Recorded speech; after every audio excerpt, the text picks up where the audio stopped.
Very good morning students. So this is the second lecture of basic principles of organic chemistry according to JEE and NEET preparation. Okay. Alright, so we have already seen some properties or characteristics of carbon. So hybridization is also one of the characteristics. Hybridization means what? So the process of mixing and recasting of atomic orbitals of atoms having slightly different energies to form new orbitals having equivalent energy, maximum symmetry and the definite orientation in the space. Okay, hybridization हा एक खूप important part आहे जो की आपण केमिस्ट्रीमध्ये जे काही molecular orbitals तयार होतात त्यासाठीचा. हायब्रिडायझेशन मीन्स व्हॉट, तर एक प्रोसेस असते ज्याच्यामध्ये मिक्सिंग होत असतं ॲटॉमिक ऑर्बिटल्सचं. Okay, we have known that atomic orbitals are combine and there is a formation of molecular orbital. म्हणजे ॲटम्सचे ऑर्बिटल्स कंबाईन झाल्यानंतर मॉलिक्युलचे ऑर्बिटल्स तयार होत असतात. So mixing and then again recasting of atomic orbitals. Mixing होत असतं, त्यानंतर मग जे काही इलेक्ट्रॉन्स आहेत त्यामधले ग्राउंड स्टेटमधून काही एक्सायटेड स्टेटमध्ये जात असतात आणि मग पेअरिंग होत असतं इलेक्ट्रॉन्सचं आणि एक मॉलिक्यूल तयार होत असतं. So mixing and recasting of atomic orbitals of atoms having slightly different energy. थोडाफार फक्त चेंज असतो एनर्जीमध्ये. टू फॉर्म न्यू ऑर्बिटल्स, नवीन ऑर्बिटल्स तयार होतात, बट ते नवीन ऑर्बिटल्स पण कसे इक्विव्हॅलंट एनर्जीचे असतात, मीन्स सेम. सिमेट्री, मॅक्सिमम आणि ओरिएंटेशन जे काय आहे इन द स्पेस त्यांची अरेंजमेंट ते एक पर्टिक्युलर अरेंजमेंट असते. सो या सगळ्या प्रोसेसला आपण म्हणतो hybridisation. In a simple way जर आपण बघितलं तर काय, सपोज ओके आपल्याला एक डायग्राम इथे दिसते. एक व्हाईट कलरचा बॉक्स आपल्याकडे आहे आणि एक पिंक कलरचा आहे. सपोज व्हाईट कलर आणि पिंक कलर आपण मिक्सअप केले. ओके, आपल्याकडे काय दोन कॅन्स आहेत ज्याच्यामध्ये एकामध्ये व्हाईट कलर आहे दुसऱ्यामध्ये पिंक कलर आहे. असे दोन कलर जर आपण मिक्स केले तर काय होईल, फेंट पिंक असा एक कलर आपल्याला मिळेल ज्याचे दोन कॅन्स तयार होतील. ऑलराईट, बिकॉज हे दोन्हीचं जे काही व्हॉल्यूम आहे ते जेव्हा आपण मिक्स करणार त्यावेळी ऑब्वियसली ते वाढणार आहे. त्यामुळं दोन कॅन्स ॲज इट इज तयार होतील बट सेम कलरचे तयार होतील. सो अशाच टाईपची एक हायब्रिडायझेशन ही सुद्धा आपली कन्सेप्ट आहे. ॲटमचे जे काय ऑर्बिटल्स आहेत ते कंबाईन होतात आणि त्यानंतर एक नवीन प्रकारचे ऑर्बिटल्स तयार होतात जे की मॉलिक्युलचे असतात. So there are some essential conditions for the hybridization. Hybridization होण्यासाठी सुद्धा काही कंडिशन्स आहेत तरच ते ॲप्लिकेबल असतं. So first one is atomic orbitals of same atom involved in the hybridization. Same atom जर असेल तर त्याचेच तेवढे ऑर्बिटल्स इन्व्हॉल्व होऊ शकतात. मीन्स फॉर एक्झाम्पल आपल्याला H2 मॉलिक्यूल बनवायचं आहे तर हायड्रोजनचे ॲटॉमिक ऑर्बिटल्स लागतील. ओके, किंवा सपोज N2 बनवायचं असेल तर ऑब्वियसली नायट्रोजनचेच लागतील. CH4 मिथेन मॉलिक्यूल तयार करायचं असेल तर कार्बनसाठी कार्बन ॲटमचेच आपण घेणार ऑर्बिटल्स आणि हायड्रोजनचं पेअरिंग नंतर करणार, हायड्रोजनच्या वेळी हायड्रोजनचे orbitals. Likewise, second condition is atomic orbitals should have equivalent energy. जे काय atomic orbitals combine होणार आहेत त्यांची equivalent energy पाहिजे. मीन्स इथे सुद्धा आपण सांगितलं होतं की स्लाइट डिफरन्स एनर्जीमध्ये चालू शकतो. ओके, बट बऱ्यापैकी ते इक्वल एनर्जीचेच असले पाहिजेत. And the third one is only the atomic orbitals not the electrons undergoes hybridization. जी काय हायब्रिडायझेशनची प्रोसेस होत असते त्यामध्ये ऑलरेडी आपण डेफिनेशनमध्ये सांगितलं आहे की mixing and recasting of atomic orbitals. Okay, so in this process कुठेही इलेक्ट्रॉन्सचं इन्व्हॉल्वमेंट नसते व ओनली काय असतात तर ॲटॉमिक ऑर्बिटल्सच इन्व्हॉल्व असतात. So these are some conditions for the hybridization. The next, okay, very important part of the chemistry, that is bonds. Okay, chemical bonding हा सुद्धा एक चॅप्टर आहे जो तुम्ही बघणार आहात नेक्स्ट लेक्चर्समध्ये. त्यामध्ये सिग्मा बॉन्ड आणि पाय बॉन्ड अशी कन्सेप्ट आहे. ओके, 10th पर्यंत सुद्धा तुम्ही बघितले असेल किंवा ऐकली असेल की 2 प्रकारचे बॉन्ड्स आपल्याकडे अवेलेबल असतात. सो सिग्मा बॉन्ड आणि पाय बॉन्ड असे 2 टाईपचे बॉन्ड्स आपल्याकडे असतात. ऑलराईट, जे काही केमिकल कंपाऊंड्स आपण बघतो त्याच्यामध्ये जे बॉन्डिंग वेगवेगळ्या प्रकारचं असतं. Covalent bonding, ionic bonding, metallic bonding, coordinate bonding. त्यामध्ये जे काही बॉन्ड्स असतात ते सिग्मा आणि पाय बॉन्ड अशा 2 टाईपमध्ये असतात. तर सिग्मा बॉन्ड म्हणजेच काय? It is form by coaxial overlapping of atomic orbitals. म्हणजे 2 ॲटमचे जे काही ऑर्बिटल्स आहेत आपल्याला माहिती आहे, मग एस ऑर्बिटल आहेत, पी ऑर्बिटल्स आहेत, डी असतात आणि F, S P D F असे ऑर्बिटल्स असतात. तर त्यांचं कोॲक्सियल ओव्हरलॅपिंग म्हणजे अलॉंग दी ॲक्सिस किंवा ज्याला आपण इंटर न्यूक्लिअर ॲक्सिस असं सुद्धा म्हणू शकतो. ओके, तर ॲक्सियल ओव्हरलॅपिंगमुळे जे काय बॉन्डिंग तयार होतं त्याला आपण म्हणतो सिग्मा बॉन्डिंग. ॲटॉमिक ऑर्बिटल्सचं कोॲक्सियल ओव्हरलॅपिंग झाल्यानंतर म्हणजेच along the inter nuclear axis जर त्यांचं ओव्हरलॅपिंग होत असेल तर त्यावेळी जो काही बॉन्ड तयार होतो that is nothing but the sigma bond. तर 3 प्रकारे हे सिग्मा बॉन्डिंग होऊ शकतं. फर्स्ट आहे S + S म्हणजे 2 S ऑर्बिटल्स कंबाईन हो. ओके, S ऑर्बिटल्स स्पेरिकल शेपमध्ये असतात. त्यामुळं हा एक S ऑर्बिटल आहे आणि दुसरा एक S ऑर्बिटल, हे दोन्ही जर ओव्हरलॅप झाले तर इथे एक इमेज आपल्याला दिसते, 2 ऑर्बिटल्स ओव्हरलॅप झालेत आणि मग जे काही बॉन्डिंग तयार होईल ते असणार आहे sigma bonding. So first one आहे S ओव्हरलॅप म्हणजे 2 S ऑर्बिटल. सेकंड कंडिशन आहे आपल्याकडे P orbital, P overlapping. P orbitals हे डंबेल शेपमध्ये असतात, त्यांचा शेप डंबेलसारखा असतो. मग यांचं सुद्धा अलॉंग दी ॲक्सिस कोॲक्सियल ओव्हरलॅपिंग जर झालं, याच्यामध्ये ॲक्सियल ओव्हरलॅपिंग कसं होणार आहे तर हॉरिझॉन्टल वेमध्ये.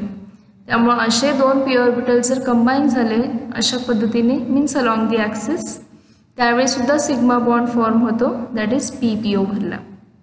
And the third one is 1 S orbital and 1 P orbital.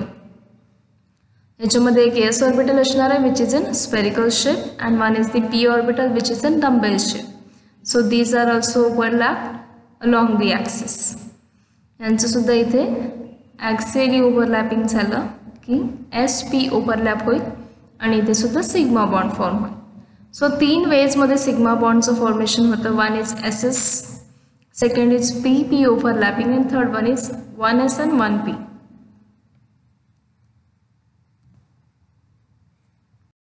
Next is pi bond. Okay, symbol पण आपण त्याचं दाखवतो pi. It is form by collateral or sidewise overlapping of atomic orbitals. Atomic orbitals सेमच राहतात but overlapping होताना ॲक्सियली न होता किंवा अलॉंग दी ॲक्सिस न होता ते कसं होतं साईडवाईज होतं किंवा कोलॅटरल ज्याला आपण म्हणतो. मीन्स सपोज ओके हे P ऑर्बिटल्स आहेत, याच्यामध्ये S ऑर्बिटलची इन्व्हॉल्वमेंट नाही आहे, तर P ऑर्बिटल्स आहेत. हा सुद्धा P ऑर्बिटल आहे, दुसरा सुद्धा P ऑर्बिटल आहे. म्हणजेच सिग्मा बॉन्डसाठी आपण PX जर यूज केला तर पाय बॉन्डसाठी PY आणि PZ हे 2 प्रकारचे आपण यूज करणार. P ऑर्बिटल्स घेतले आपण ते साईड वाईज जर ओव्हरलॅप झाले तर आपल्याला अशा पद्धतीचं बॉन्डिंग मिळतं किंवा ओव्हरलॅपिंग मिळतं.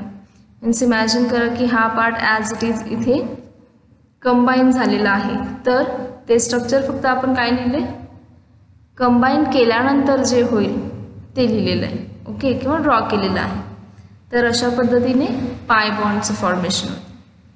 मग पाय बॉन्ड आणि सिग्मा बॉन्ड जो आहे तर त्यामध्ये स्ट्रॉंगर कोणता असतो किंवा काय असतो किंवा मोर रिएक्टिव्ह कोणता असेल. So for that one note is there, sigma bond is stronger than pi bond because the extent of overlapping is more in the sigma bond. जर आपण कंपॅरिझन केलं सिग्मा बॉन्ड आणि पाय बॉन्डचं तर काय होतं, सिग्मा बॉन्डमध्ये आपण काय करतो ॲक्सियल ओव्हरलॅपिंग आहे म्हणजे जास्तीत जास्त ओव्हरलॅपिंग होतं. So extent of overlapping is more in the sigma bond and that's why sigma bond is stronger than the pi bond, but pi bond is more reactive than the sigma bond. Sigma bond हा stronger आहेच पाय बॉन्डपेक्षा, but रिॲक्टिव्हिटी जर आपण लक्षात घेतली तर pi bond is more reactive than the sigma bond.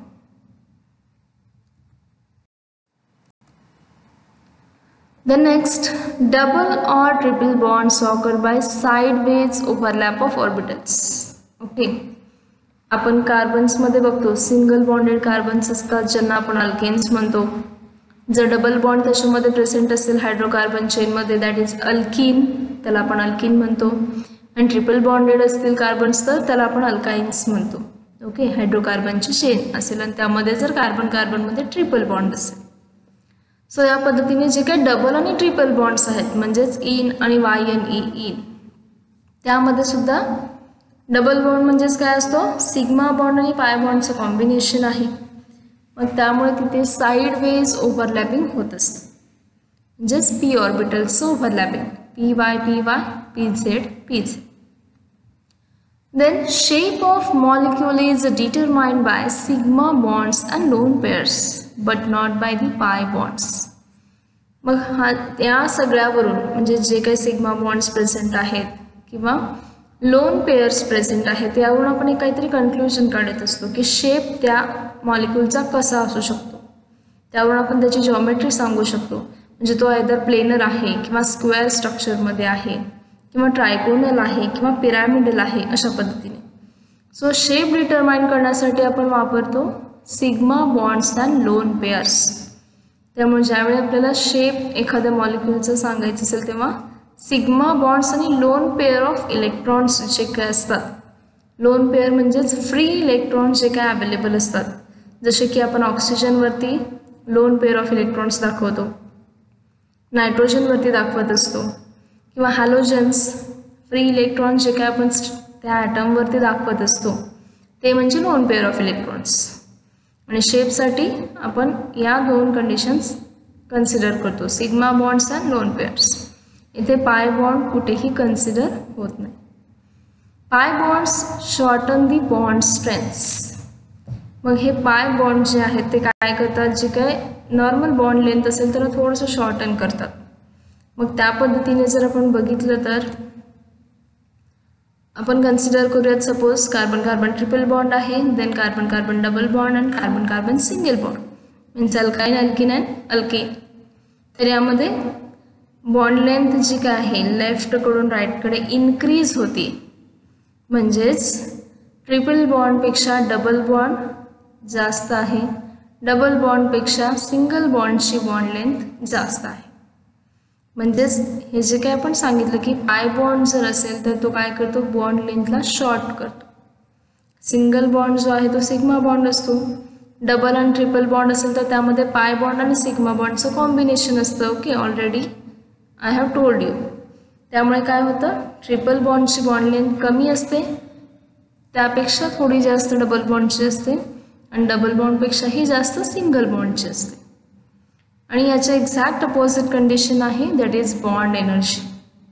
Means bond length left to right increase होते, तशी बॉन्ड एनर्जी जी आहे ती राईट टू लेफ्ट इन्क्रीज होते.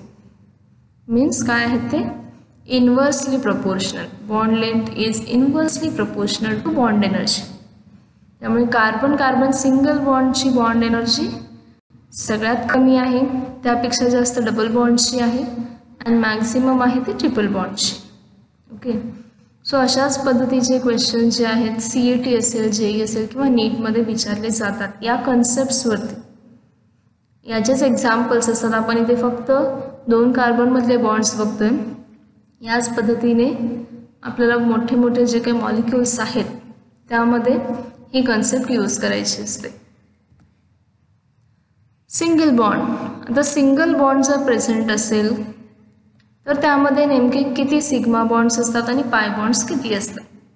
कुठलाही सिंगल बॉन्ड असेल मग तो आयदर कार्बन कार्बनमधला असेल किंवा दुसरा कार्बन हायड्रोजनमधला असेल, कुठल्याही 2 ॲटम्समधला सिंगल बॉन्ड ज्यावेळी असतो तेव्हा तो फक्त आणि फक्त सिग्मा बॉन्ड असतो.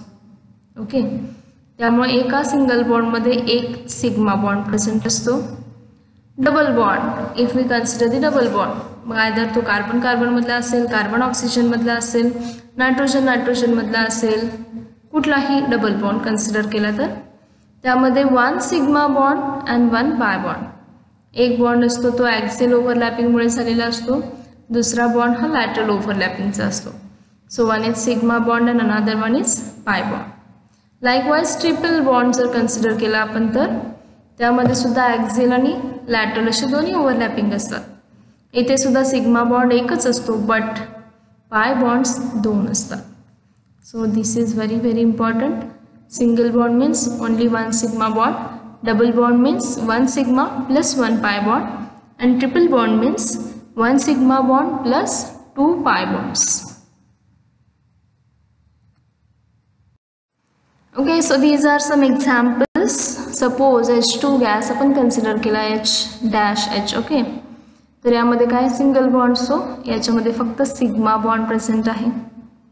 Second O2, O double bond O, याच्यामध्ये डबल बॉन्ड आहे म्हणजेच एक सिग्मा बॉन्ड आहे आणि दुसरा आहे तो पाय बॉन्ड आहे. Same way N triple bond N2 consider केलं तर ट्रिपल बॉन्डमध्ये एक सिग्मा बॉन्ड असतो आणि 2 पाय बॉन्ड्स असतात. So suppose you have provided with this structure, then calculate the sigma bonds and pi bonds. हे स्ट्रक्चर तुम्हाला दिलेलं असेल तर कॅल्क्युलेट करा यामध्ये पाय बॉन्ड्स किती असतील आणि सिग्मा बॉन्ड्स किती असतील. फर्स्ट काय करायचं आहे आपल्याला, जेवढे काय सिंगल बॉन्ड्स दिसतात ते आपण कन्सिडर करणार एक सिग्मा बॉन्ड. सो 1 2 3 4. ट्रिपल बॉन्डमध्ये एक सिग्मा बॉन्ड कंपल्सरी असतो, त्यामुळे 1 2 3 4 म्हणजे हे 4 बॉन्ड्स आणि या प्रत्येकातल्या एक एक असे 4. 4 + 4 8 sigma bonds. Then triple bond आहे त्यामुळे ऑब्वियसली एका ट्रिपल बॉन्डमध्ये 2 पाय बॉन्ड्स असतात, यातले 2 यातले 2 यातले 2 आणि यामधले, सो असे टोटल 8 पाय बॉन्ड्स. सो या स्ट्रक्चरमध्ये सिग्मा बॉन्ड्स आणि पाय बॉन्ड्स दोन्हीचा काउंट सेम आहे, दॅट इज 8. सपोज बेन्झीनचं स्ट्रक्चर असेल आपल्याकडे, alternate single and double bonds असतात. यामध्ये जर कन्सिडर केलं तर 3 डबल बॉन्ड्स आहेत म्हणजेच पाय बॉन्ड्स 3 आहेत आणि उरलेले सगळेच सिंगल बॉन्ड आहेत. सो ते किती असतील, या रिंगमधले 6 आणि हे बाहेरचे हायड्रोजन अटॅच असलेले 6, total 12 sigma bonds. Okay, so while determining the type of hybridization, यानंतर जे काय आहे बॉन्ड्स नंतर आपण हायब्रिडायझेशन या कॉन्सेप्टकडे येतोय. हायब्रिडायझेशनमध्ये मग पुन्हा टाईप असतात S आणि P ऑर्बिटलच्या कॉम्बिनेशनवरून. मग त्या इधर SP हायब्रिडायझेशन आहे किंवा SP2 आहे, SP3 आहे, SP3D2 आहे, असे बरेचसे टाईप्स आहेत जे आपण बघणार आहोत in the coming lectures. So while determining the type of hybridization on atom, pi bonds never considered. Okay, ज्यावेळी आपण हायब्रिडायझेशन एखाद्या मॉलिक्यूलचं सांगणार आहोत किंवा स्ट्रक्चरचं तेव्हा पाय बॉन्ड्स आपण कुठेच कन्सिडर करत नाही, but lone pairs always consider. Sigma bond आणि along with the lone pairs आपण कन्सिडर करणार आहोत. So this is the first example, CH4 methane. या स्ट्रक्चरवरून आपल्याला सांगायचं आहे की याचं हायब्रिडायझेशन काय असेल. 4 सिग्मा बॉन्ड्स आहेत. ओके, हायब्रिडायझेशनला आपण कन्सिडर काय करतो, सिग्मा बॉन्ड्स आणि प्लस जर लोन पेअर प्रेझेंट असतील तर. याच्यामध्ये 4 सिग्मा बॉन्ड्स प्रेझेंट आहेत, लोन पेअर कशावरही नाही आहे. So 4 sigma bonds means what, 1 s orbital आणि 3 p ऑर्बिटल्स कंबाईन होतात. सो sp3 हायब्रिडायझेशन असेल, 1s and plus 3p, total 4 orbitals. त्यामुळे जेवढे सिग्मा बॉन्ड्स तेवढे ऑर्बिटल्स, sp3. सेकंड अल्किन आहे आपल्याकडे ethane, CH2 double bond CH2. यामध्ये काउंट करू शकतो आपण इझिली सिग्मा बॉन्ड्स किती आहेत, 1 2 3. इन द सेम वे म्हणजे दोन्ही कार्बनसाठी जर हा कार्बन कन्सिडर केला तर 1 2 and 3 सिग्मा बॉन्ड्स आणि या दुसऱ्या कार्बनसाठी सुद्धा 1 2 3 म्हणजे एका कार्बनसाठी 3 सिग्मा बॉन्ड्स अवेलेबल आहेत. So 3 sigma bonds with each carbon. त्यामुळे याचं हायब्रिडायझेशन असेल sp2, 1s and 2p असे टोटल 3. देन थर्ड एक्झाम्पल आहे अल्काईनचं. याच्यामध्ये एका कार्बनसाठी 1 आणि यामधला एक सिग्मा बॉन्ड म्हणजे 2. या कार्बनला सुद्धा 2 आपल्याकडे अवेलेबल आहेत सिग्मा बॉन्ड्स, या कार्बनला सुद्धा 2 आहेत. सो याचं हायब्रिडायझेशन असेल sp, 1s and 1p. म्हणजे सिग्मा बॉन्ड आणि लोन पेअरचा काउंट आपल्याकडे जर असेल तर त्यावरून आपण हायब्रिडायझेशन सांगू शकतो easily. Next okay, ammonia NH3. यामध्ये आपल्याला सिग्मा बॉन्ड्स पण दिसतात प्लस लोन पेअर सुद्धा दिसते. लोन पेअर म्हणजेच काय, 2 जे काही फ्री इलेक्ट्रॉन्स आपल्याला ॲटमवरती अवेलेबल असतात ते. सो सिग्मा बॉन्ड्स आहेत 1, 2, 3 फॉर दिस सेंट्रल ॲटम आणि प्लस 1 लोन पेअर आहे. सो 3 + 1 4. 3 सिग्मा बॉन्ड्स आणि 1 लोन पेअर आहे म्हणजे टोटल झाले 4.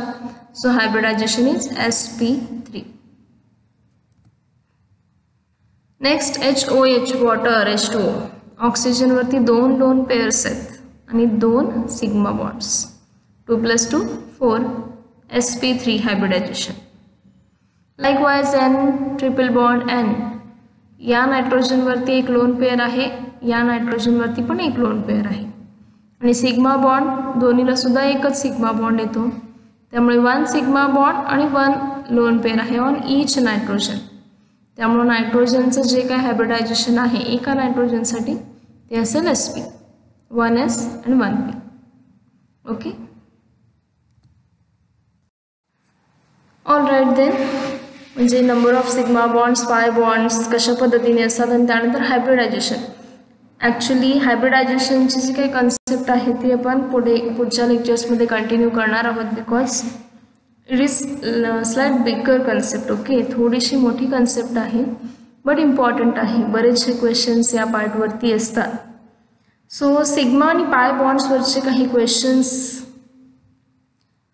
या स्लाइड्समध्ये आहेत. ऑलरेडी आपण तो पार्ट डिस्कस पण केला आहे. सिग्मा बॉन्ड कशाला म्हणायचं, पाय बॉन्ड कशाला म्हणायचं, ते काउंट कसे करायचे आहेत. सिंगल बॉन्ड म्हणजे एक सिग्मा बॉन्ड असतो, डबल बॉन्डमध्ये एक सिग्मा बॉन्ड आणि एक पाय बॉन्ड असतो, ट्रिपल बॉन्ड अवेलेबल असेल तर एक सिग्मा बॉन्ड आणि 2 पाय बॉन्ड असतात. सो अशा पद्धतीने हे एक्झाम्पल सॉल्व करायचे आहेत. सिग्मा बॉन्ड आणि पाय बॉन्डचा काउंट फक्त तुम्हाला लिहायचं आहे. Okay, and these are also the examples for sigma and pi bond. All right, then solve these examples and we will discuss the next point in the next lecture.